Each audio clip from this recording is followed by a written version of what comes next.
Alors aujourd'hui, on a encore un temps vraiment pas beau du tout. On a du brouillard, il fait pas très chaud. Bon, alors donc je vais en profiter pour vous raconter encore une petite anecdote sur mes voyantes. Bon, donc c'était il y a bien sûr très longtemps. Je me trouvais célibataire. J'ai fait la connaissance d'un garçon qui travaillait sur Vichy, qui était ingénieur à l'époque dans la société de chez Ligier, les voitures de course, les formules de course Ligier. Et donc je suis sortie avec lui, on a fait connaissance, je suis sortie avec lui, et ce garçon était vraiment adorable.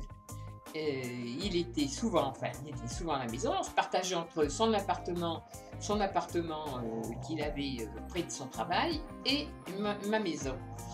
Et tout allait très bien. Et puis, mais je trouvais, bon, tous les 15 jours, il remontait à Paris parce qu'il avait des affaires à faire à Paris. Donc, il remontait à Paris. Je vous signale que quand je raconte quelque chose ou quand je parle, Elsie, c'est la musique de fond, comme d'habitude. Bien, ah ben dis bonjour aux gens, parce que en plus de la chienne, du chien sous le fauteuil, qu'est-ce qu'il y a là? Hein? Il y a mon pépère, il y a mon chat noir, voilà, mon chat noir qui est là, hein. Le chat noir qui dans le temps n'était pas aimé du tout, hein. Et n'empêche que c'est adorable les chats noirs. Hein, mon petit pépère. Oh oui, allez. Il était en train de dormir sur la table là-devant. Hein. Il dort là, mais... Bonjour les gens. Bonjour les gens, je dormais. Il dort là-devant, lui. Il passe sa vie là et il appuie sur toutes mes touches. Ce qui fait que bien souvent, j'entends des bruits, des musiques, ça coupe. Voilà. Alors, je continue. Voilà. Donc ce garçon, tous les 15 jours, remontait à Paris. Et il revenait le week-end terminé. Bon, il montait parce qu'il avait des affaires sur Paris. Et ça a duré pendant une année, comme ça. Et puis un beau jour, on décide avec une copine d'aller voir une voyante. Donc à l'époque, qui s'appelait Anna. Elle habitait dans Vichy, juste en face du commissariat. Et cette fille était réputée pour dire des choses. Donc, bien. Donc, nous voilà partis. Et quand ça a été mon tour, elle me dit vous êtes divorcé, oui, bien entendu. Vous êtes divorcé, vous avez des enfants, enfin, toujours le même truc. Et là, vous fréquentez un homme. Est-ce que vous le connaissez bien? Ah ben, je commence à bien le connaître. Oui, ça fait 1 an qu'on se voit régulièrement, donc je commence à bien le connaître. Alors, et puis je dis, je navigue entre ma maison et son appartement. Donc, elle me dit, est-ce qu'il est de Vichy? Alors, je ne lui ai pas répondu parce que c'est trop facile de répondre. Alors, elle me regarde, elle me dit, non, ne me répondez pas, je pense qu'il vient de la région parisienne. Ah, vient de la région parisienne. Mince alors, comment elle y a vu? J'ai rien dit.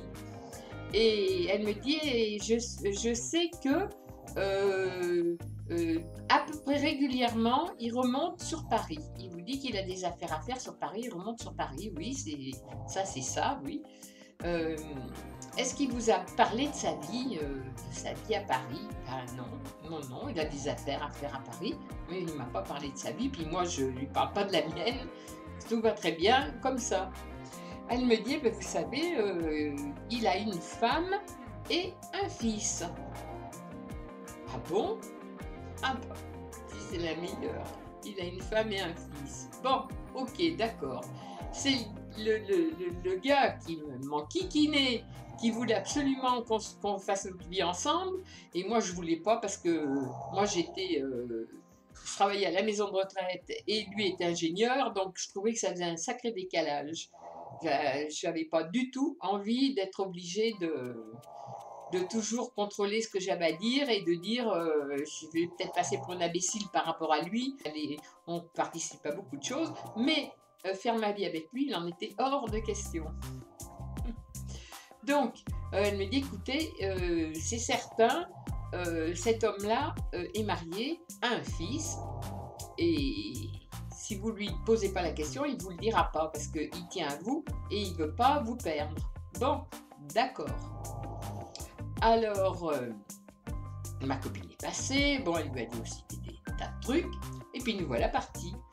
Et le week-end passe, quand mon ami monte à Paris, il redescend, bien entendu, tout content, et il était tout heureux. Moi, j'ai rien dit. Et on mangeait au restaurant, d'ailleurs, bien connu à Vichy à l'époque, c'était la promenade au bord de l'Allier, c'était vraiment un joli coin, et il avait une pension là-bas. Donc on mange au bord de l'eau, et puis j'attends le dessert. Au dessert, je lui dis, au fait, comment va ta femme et ton fils? Alors là, il est devenu blême. Ma femme et mon fils, qui t'a dit ça? Ben, je dis, quelqu'un m'a dit ça. Je suis allée voir une femme qui tire les cartes et elle m'a expliqué que tu avais une femme et un fils.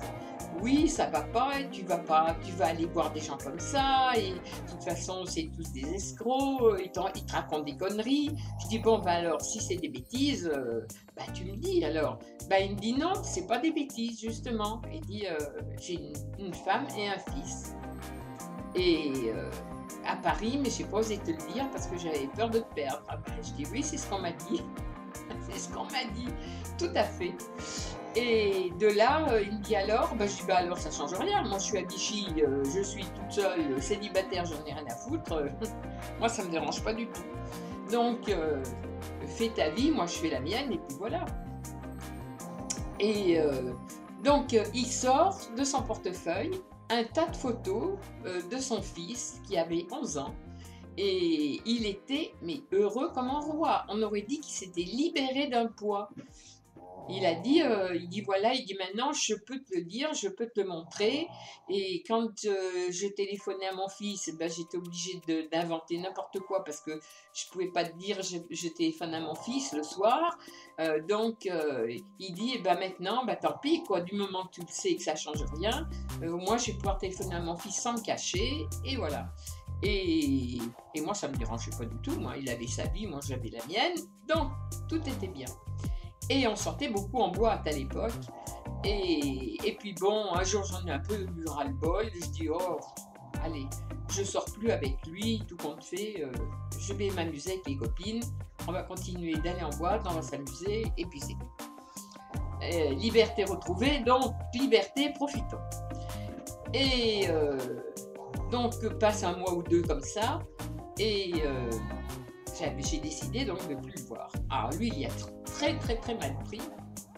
Et on retourne voir cette fameuse femme qui s'appelait Anna. Donc on lui dit, voilà, il faudrait nous dire ce qu'il en est de notre avenir, quoi, parce qu'on a toujours une vie de patachon. Qu'est-ce qu'on va devenir? Alors moi je passe la première. Elle me dit, écoutez, vous avez rompu avec l'homme avec qui vous étiez jusqu'à présent, mais vous allez ressortir avec lui. Il vous cherche, mais il n'ose pas aller où vous sortez parce qu'il ne veut pas passer pour quelqu'un qui vous harcèle. Mais alors, un conseil, vous avez l'habitude de sortir le soir, oui, bien sûr. Et alors, n'allez pas, alors ça c'était marrant, n'allez pas ce samedi-là, n'allez surtout pas en boîte. Vous avez l'habitude d'aller en boîte, n'allez pas en boîte. Vous y allez le samedi d'après. Le samedi d'après, vous allez aller en boîte. Et là, ce jour-là, il va être là. Il va vous voir et vous allez vous remettre ensemble. Si vous y allez ce samedi, tout va capoter. Bien, madame. Bon, Elle dit alors, c'est à vous de savoir si vous voulez ressortir avec ou pas. Bon, et ben d'accord, j'ai payé ma consultation, puis j'ai attendu que ma copine passe. Yvonne, c'est ma copine Yvonne, j'adorais cette fille. On en a fait des conneries ensemble. Et puis, nous voilà partis. Donc, alors, ce samedi, elle sortait tous les samedis. Bon, ben non, ce samedi, moi, je sors pas. Je vais pas en boîte parce que il faut pas que j'aille en boîte ce samedi. Sinon, mon affaire va foirer. Donc, je suis pas sortie. Et le samedi d'après, on est donc allé en boîte. Alors, à Vichy, c'était une boîte réputée. C'était la Belle Époque. Donc, on allait beaucoup à la Belle Époque. Voilà. Et on rentre dans ce dancing, on danse pendant un bon moment, on retrouve les gens qu'on connaissait, bien entendu, on s'installe, et d'un seul coup, au bout peut-être de 2-3 heures qu'on était là-bas dedans, j'écoute crier, j'ai retrouvé ma femme, et je vois un dingue qui traverse la boîte en courant, et qui surgit, et c'était lui. C'était mon ingénieur. Et il vient, mais comme un fou, il m'attrape par un bras, il me sort, il me dit on sort de la boîte, je t'ai retrouvé, cette fois je te lâche plus. Et je lui dis mais qu'est-ce qui t'arrive, pourquoi cette réaction? Il me dit parce qu'il me dit ça fait depuis qu'on n'est plus ensemble, je n'ai plus remis les pieds dans cette boîte de nuit. Je ne pouvais pas parce que j'avais trop peur de te trouver là et puis voilà, donc j'étais malheureux. Il dit et puis je me suis dit aujourd'hui il faut y aller. Donc aujourd'hui je me suis décidée et je suis venue et je t'ai trouvé. Et bien je dis mais tu y as pas été depuis qu'on n'est plus ensemble? Non, c'est la première fois. J'étais obligée de venir et je savais que si je venais, je te trouverais. Eh ben alors, une histoire de plus, véridique, qui s'est déroulée comme on m'avait prédit. Parce que ce garçon, du moment qu'on avait cassé tous les deux, il n'était plus retourné en boîte. Et là, il m'a fait une réflexion qui m'a surpris, qui m'a fait rire en même temps, parce que moi, je me doutais. Il m'a dit, mais je savais qu'en venant ce jour-là, ce samedi-là, j'allais te retrouver.